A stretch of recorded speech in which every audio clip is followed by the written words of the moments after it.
The End of All Existence. A Salvia Divinorum trip by Yikes on erowid.org in 2012. The reason I'm submitting this experience is that I want more people to be aware of the potential magnitude of Salvia Divinorum.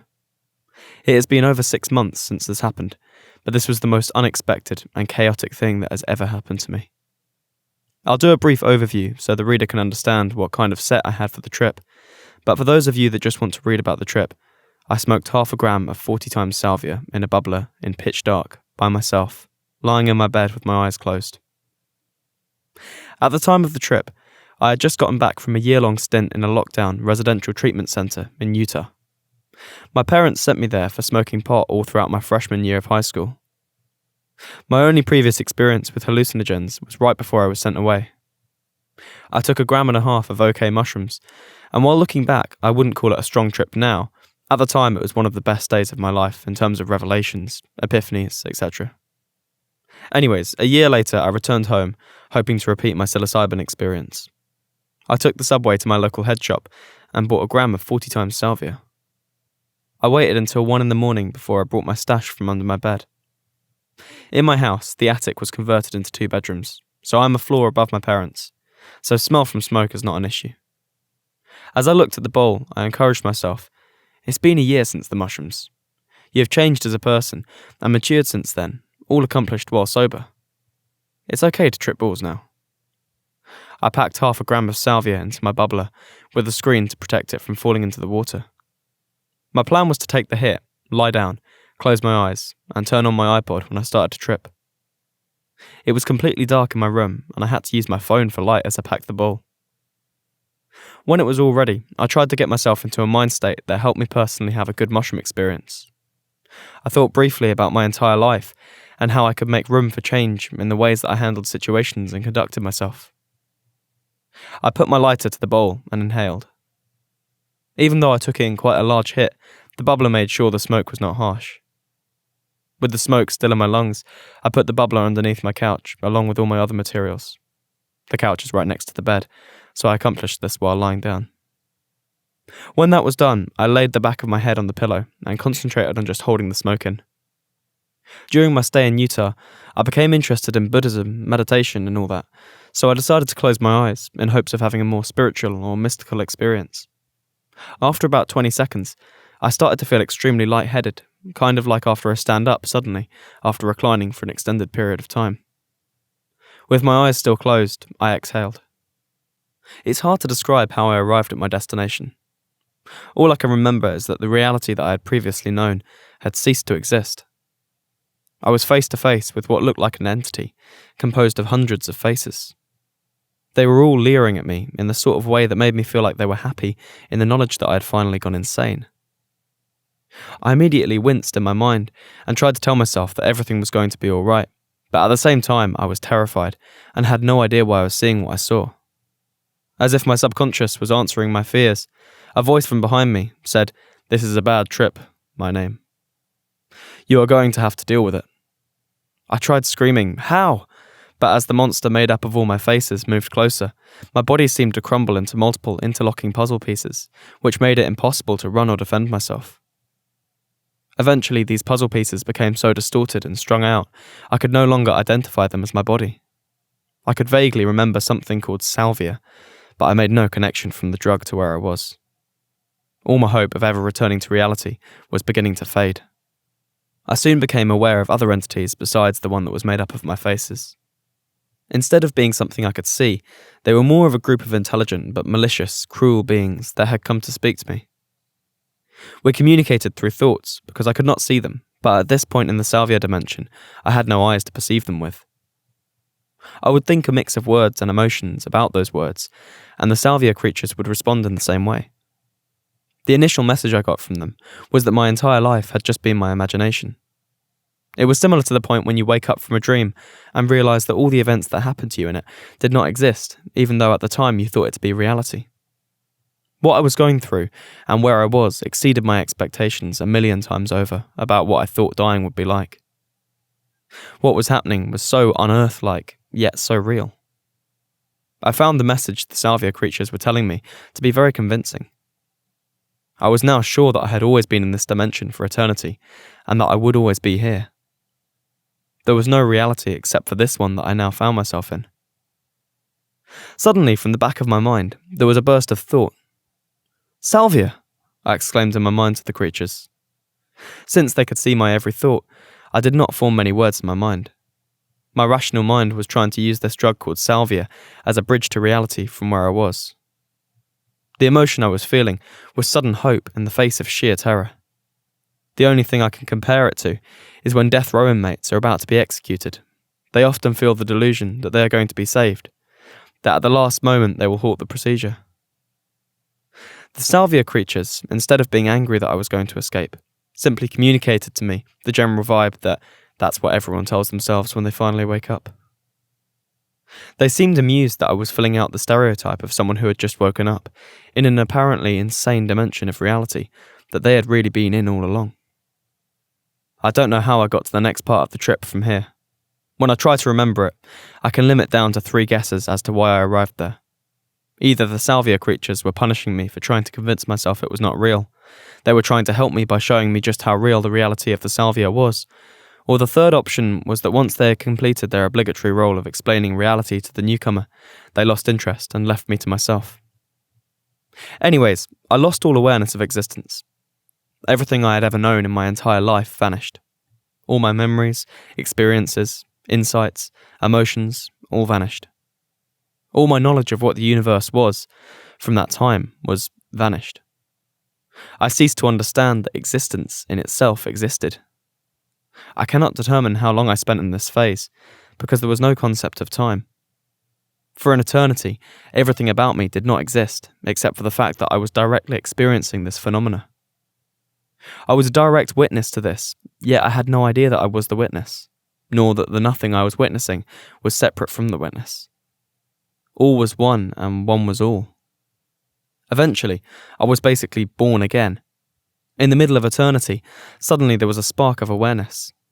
Up until this point, I had lost my body, so I felt no physical sensations, but I became aware of one thing. I was extremely uncomfortable, and to the point where that was all I knew. I had no thoughts, except for this primordial discomfort. Soon after I became uncomfortable, I became aware of 2 surfaces. Once again, my entire identity was composed of these 2 surfaces. As I began to manifest more and more, though, my discomfort and dismal hopelessness increased. The 2 surfaces appeared out of nowhere.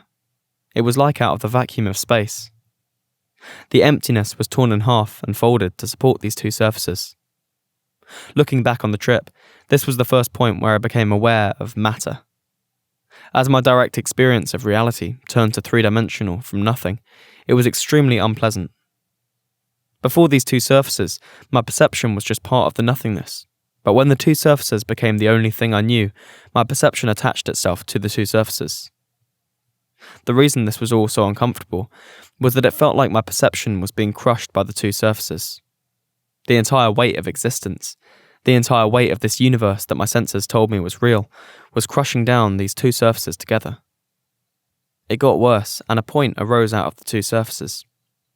Instead of 2 planes of existence, there was a pyramid puncturing the plane alongside it. It did not go through, it was just resting on the plane with infinite weight. As the progression of space occurred, it seemed that time was beginning to slide back into existence from nothingness. Once again, my perception, or mind, was trapped between these 2 planes, but the pyramid or spike made it even more unbearable, as the weight of reality constricted to a single point at the top of the triangle. This was the first cosmic goal I had after being reduced to nothing. I became aware that I was suffering, and that existence did not have to play out like this. My entire existence seemed to be for the sole purpose of escaping this entrapment, or at least making it less uncomfortable. As time became more and more real, years passed as the pyramid slowly grew. I had neither identity nor hopes during those years, only a subconscious desire to unstick myself from this weight of reality. Eventually, the plane of existence behind the pyramid became a cube. I realized that the 3-sided pyramid that had been the bane of my existence was one side of a 4-sided 3-dimensional cube. At this point, there was no plane of existence, only the cube comprising the entire universe. After spending so many years feeling the weight of the upper cube of existence, I began to identify with the lower plane as being me or my mind. It was this that caused the lower plane to crumple up and become a globe or blob that was stuck to the edge of this cube. The cube was the universe that was slowly and painfully creeping back into the awareness of my mind, which was the lower plane that became the blob. I had regressed so infinitely that the only way the universe could make itself aware to me was through direct contact. Time seemed to speed up, and I felt like I only spent a couple of months with my mind attached to the cube. The turning point of my trip was when I started to begin my slow progress out of it, which did not occur in one instant. It was not an aha moment with newfound hope. I eventually had the realization wash over me that I was not doomed to existence smeared between universal shapes. It was like being submerged in cold water. However, at this point, I assumed the reality I would return to would be the Salvia one. I slowly started to grow a body out of the blob stuck to the cube. This ordeal only took a couple of days. As soon as I became aware of the Salvia reality around me, space seemed to extend infinitely around the cube. It was no longer the universe in its entirety. Eventually, I had a fully grown body attached to the cube by my head. The texture of the cube was extremely dense and hard, but when my eyes grew back on my face, I could see the surface of the cube had a pattern similar to what a brain looks like after it's been removed from a cadaver.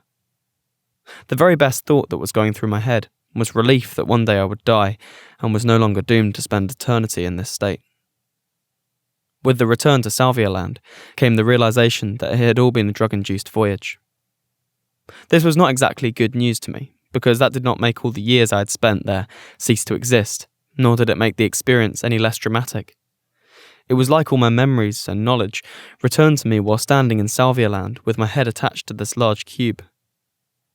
As I began to think about eventually leaving this place one day, I began to take an interest in my surroundings. The cube that I was attached to seemed to be 10 feet tall and was in an immensely large cavern. There was a discernible ceiling to it, but where the walls met the ground was so far away I could not see it. In fact, for all I knew, the ceiling could have been some distorted sky. Everything was various shades of red, except for holes in the sky/ceiling, placed randomly that shined with a gross shade of yellow. I turned to try and see how I could remove myself from this cube, when I noticed there were other people attached to the cube with me. One was a good friend of mine, and the other was a man I had never seen before. My friend looked hopeless. I assumed that somehow he had made the mistake of venturing into Salvia space too. I asked him what would happen now that you have tripped this hard. I was still trying to figure out how I would eventually make my way back to reality, now that I had figured out that it was a trip. His reply was, well, most people usually commit suicide or become addicted to heroin. I remember thinking, I'm not going to do either of those things, even if I have to see a therapist every single day for the rest of my life. I don't remember what caused it, but at some point I opened my eyes and was able to crawl. If I stayed in the same spot for more than a second, I would get sucked back and would still be attached to the cube. I crawled around my bed for a couple of minutes, just trying to stay in this dimension. After about 10 minutes, I had a hard time understanding what had occurred. I just thought, oh well, that wasn't so bad, I'm still here, and went to sleep. Over the course of the next week, I began to ponder what had happened and think about it more clearly. Looking back on that experience, I don't regret doing what I did, but at the same time, I wish I had looked into what I was going to smoke before I did it. It definitely changed my wildest assumptions about where drugs could take you. It was also a factor in me having less anxiety in my life. Whenever I'm feeling anxious, I just think back to when I was convinced I would never return to reality. I believe that the reason I freaked out was because I placed too much value upon myself. I assumed I was the centre of the universe. The Salvia experience made me think about how insignificant we all are in the entire history of the universe. So whenever I start thinking about it when anxious, it makes whatever caused my anxiety seem less bad.